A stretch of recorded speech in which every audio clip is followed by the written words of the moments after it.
Hey everybody, good afternoon. This is JW with Peterbilt Co. I work with Rush Truck Centers in Southern Colorado. Hey, I wanted to talk a little bit about this 389. It's a 2018 389 that we have. It's sold, but I've been getting a lot of questions because I have a heavy vocational market, and a lot of guys are kind of going back and forth. Do I go with the newer 567 model versus the more traditional? And a lot of people ask, what are the benefits, what are the differences in having something that's a little bit more traditional? And so I want to just do a quick walk around on this truck. I'll highlight some of the differences and maybe show you, just some of the things that going with the traditional flat hood style truck is of benefit to you. Obviously resale value is of huge importance. So if that's something that's important to you, it's always good to investigate and see if this is a good option. So this truck is running a 500 horsepower Cummins with an 18-speed transmission. I'll put the wheelbase in the comments. And Peterbilt's always going to run standard a stainless steel grill, better protection for rock chips, etc.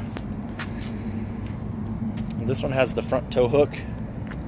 And I've been talking about this a little bit with some customers about the advantages of this tow hook versus there's a much less expensive option that you can put on here that has basically 2 receiver hitches that you can put in there. It keeps the front bumper nice and clean, and it gives you the same advantages. Cut your costs back. Here's this is something that is on the 389 style versus the 567s, where you can see on this 567 here, you essentially have your turn signal here, so they don't put the turn signal on the back of the light pod. Okay, and then you can see that there's a little bit shorter, more sloped hood versus the 389. Okay, so I'll just give you a quick peek under the hood.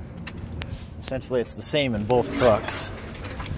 Now, the 389 is running a much more traditional cab, and so with the 567, you're going to get a little bit wider cab, and the 389, of course, you're going to get the air cleaners outside the engine compartment, whereas the 567, you can see the air intake on the sides of the hood.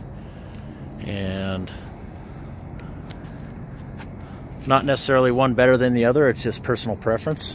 But of course, the styling and everything that you get with these. The one thing to keep in mind is that with the 567, you're going to spend a lot less in your air filters. Okay, so this one's a X15 efficiency, 500 horse.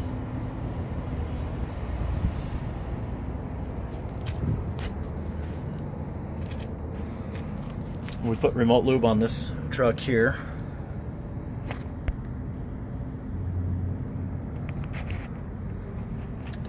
And then we got battery posts here underneath the hood. One of the things that I'm making a suggestion on to customers is we can put an option to where the jumper posts are actually going to pop out right behind the cab. And that way, if you have to jump anything that's on the trailer, the nice part about having them back here, it's a little bit of extra cost, but it enables you to be able to get to your battery jump post without having to get under the hood, even though it's still a great feature either way. So Peterbilt, of course, standard. We run disc front brakes on our trucks. Now, this truck is set up with 24/5 tires, and I believe the torque is set at 1850, but I'll put that in the comments. I don't want to misspeak. So another difference you're going to find between this and a 567 is the mirrors are mounted on the cab versus the door. So you can see the 567 is a little bit more of an automotive style versus the traditional style. Again, there's not necessarily one versus the other. Some guys prefer to have them mounted up here on the cab because they feel like there's a little bit less vibration or propensity for the mirror to fold inwards once you close the door, if you slam the door. So Air tank placement and everything is pretty similar.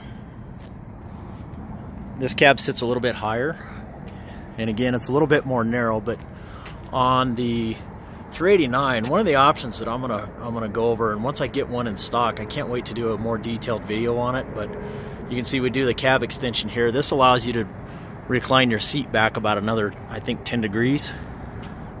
The 567 actually has a lot more leg room, so if you have an operator who's a little bit more portly, the 567 might be a better option for you, unless you buy the cab extension kit for this truck.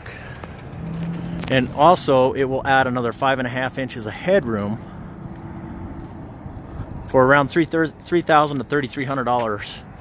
You add 5.5 inches of headroom and 10 inches to the rear, and that will allow the operator to recline the seat, I think, 33 degrees versus 10, maybe even just a little bit more.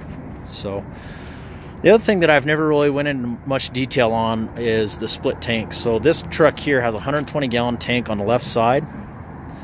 It's got an 80-gallon diesel tank on this side and a 40-gallon hydraulic tank on this side. It's really nice. It helps keep the deck clean. We can configure these any way you guys want. So this is running the Peterbilt air track suspension. This is a good heavy-duty logger style suspension. And the way to tell is obviously it says air track, but we have a low air leaf, which will lower your frame rail height down just a little bit. But you also have that tracking bar in there, which is real nice. Okay. Again, Peterbilt breakaway mud flap hangers. Now we have drum brakes on this truck, but we can do disc brakes front to back, and that's what a lot of people are really talking about doing. You can also see that we put the steps on the tank over there to get up there. The grab handles will be standard. You can add additional grab handles too if you want on your stacks. Well, this one has the oversized def tank on it.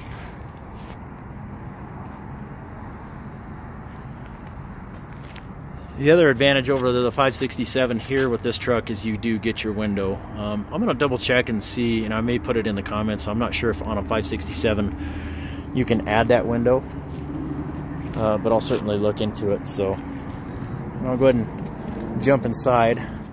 I have another video I'm going to put a link on to this 567 that I'm showing you other shots of, but you'll be able to look at the interior.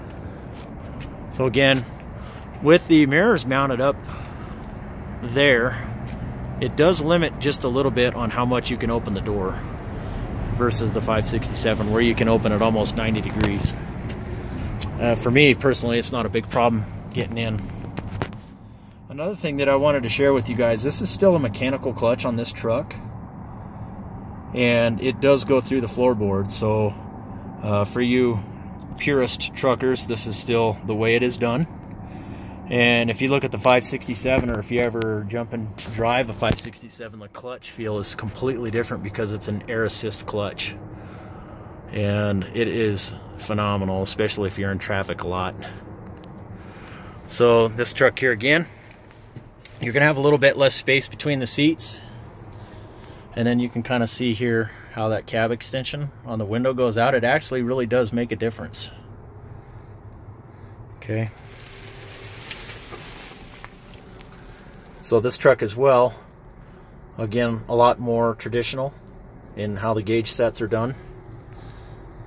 Rocker switches are a little bit different than what you'll see in a 567. And this one here does have chrome bezel gauges. And then I'll just give you a little bit of a view out the front. As you can see, we do have some service trucks in stock here. We'd love to sell to you. This one is, again, an 18-speed transmission. Well, guys, I hope you find this video informative. If you have any questions, if you want to look at the 567 that I showed you some just quick glimpses of, I'll put that in the upper left-hand corner. I'd love to have you guys subscribe to my channel. if you would. And if you have any special requests on different things that you would like to see, just go ahead and shoot me a comment. If you have any questions, I'd love to hear from you. You can text me or call me direct, 970-518-5520. Again, I'm with Rush Truck Centers, Southern Colorado. Again, my name is JW, and I look forward to hearing from you all soon. Thanks.